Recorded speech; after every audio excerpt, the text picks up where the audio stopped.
ঘুইসাবে জ্বালা যন্ত্রণায় আর এলাকায় সুন্দর মতো মুরগি হাঁস পালন যায় না। যেমন দেখেন ভাই, প্রায় সময় আমার মা, যখন আমি ঢাকা ছিলাম, আমার মা বলে অনেকগুলো কি ঘুইসাপকে পিটিয়ে পিটিয়ে মারছিল। এমনকি আমি যখন আজকে বাড়িতে আসছিলাম তখন দেখি আমার বাপে একটা ঘুইসাপ পিটিয়ে পিটিয়ে মারতে আছে। তো আমার দেখে আর ভালো লাগতেছে না, কারণ আমার মা বলতেছে এগুলো প্রায় সময় এসে তোর মুরগিগুলোকে খায়া ফেলে। তবে আমার হঠাৎ তো মাথাটা গরম হয়ে গেছে। আমার তো সুন্দর সুন্দর মুরগিগুলোকে খায়, এগুলো কিরকম করে ফেলে দেন? আপনাদের কাছে কিরকম লাগে দেখেন? এত কষ্ট করে আপনার মুরগি হাঁস পালেন, এত কষ্ট করার পর যদি ঘুইসাবে দেখেন কত সুন্দর সুন্দর মুরগিগুলো, এগুলো যদি ঘুইসাবে খায়া লায়, দেখে আপনার কাছে কিরকম লাগে? তার জন্য কি আজকে চিন্তা ভাবনা নিয়েছে, আমার বাপি ওটাকে তো মাইরেই ফেলছে। তারপর চিন্তা ভাবনা নিয়েছিলাম কি আজকে মানে মুরগির ঘরে জিন্দা জিন্দা গুইসাপ গুলো আসে বা জিন্দা জিন্দা এই ওই সমস্যাগুলো সারাবো।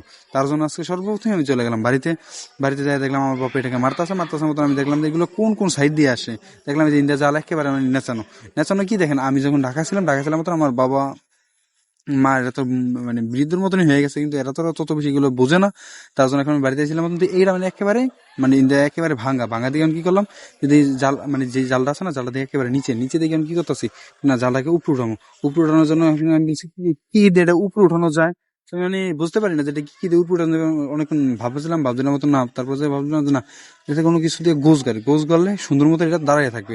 আর মানে বৃষ্টির পানি যতই হোক, বৃষ্টির পানিতে আর ওটা ছুটে যাবে না। তার জন্য কি করলাম, সর্বপ্রথম আবার তারপর চলে গেলাম আমি আমাদের মসজিদের কাছে আমি জানি যে একটা কালফা গাছ আছে, কিন্তু জানি না আপনাদের কাছে এটা কি গাছ বলে।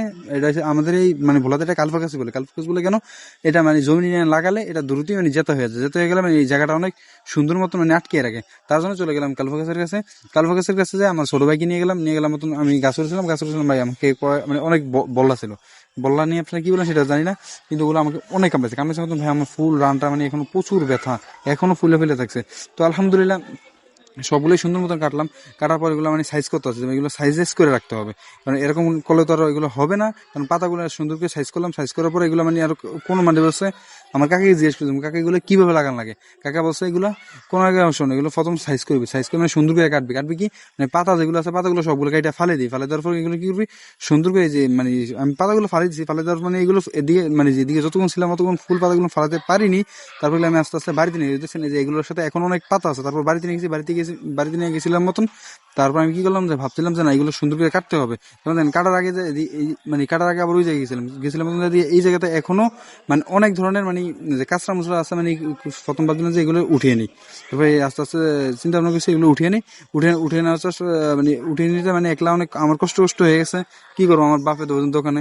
আর তার জন্য আমি আস্তে আস্তে একলাকলি মানে কষ্ট যাই হোক আমি আস্তে আস্তে উঠে, তারপর এগুলো আস্তে আস্তে আমি উঠিয়ে ফেলেছিলাম।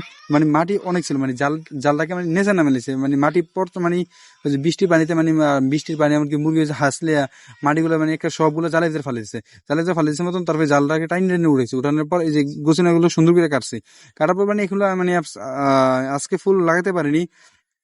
আজকে সরি ফুল আজকে আমি ব্যাগটা কমপ্লিট করার পরে সবকিছু আবার মুরগি ঘরে আবার টিনও সমস্যা, টিনও এগুলো লাগানো লাগবে। তো আলহামদুলিল্লাহ দোয়া করবেন, ইনশাল্লাহ আস্তে ধীরে সবকিছু ঠিক করে ফেলবো। দেশে যেমন আইসি ইনশাল্লাহ এবার সুন্দর করে মুরগির ফার্ম, এমনকি আমি টার্গেট আছে ইনশাল্লাহ, ফিউচার টার্গেট আছে মানে গরুর ফার্ম দেবো। দোয়া করবেন ইনশাল্লাহ, সকলে পাশে থাকবেন, ভালো থাকবেন। আসসালামু আলাইকুম ওয়া রাহমাতুল্লাহি ওয়া বারাকাতুহু।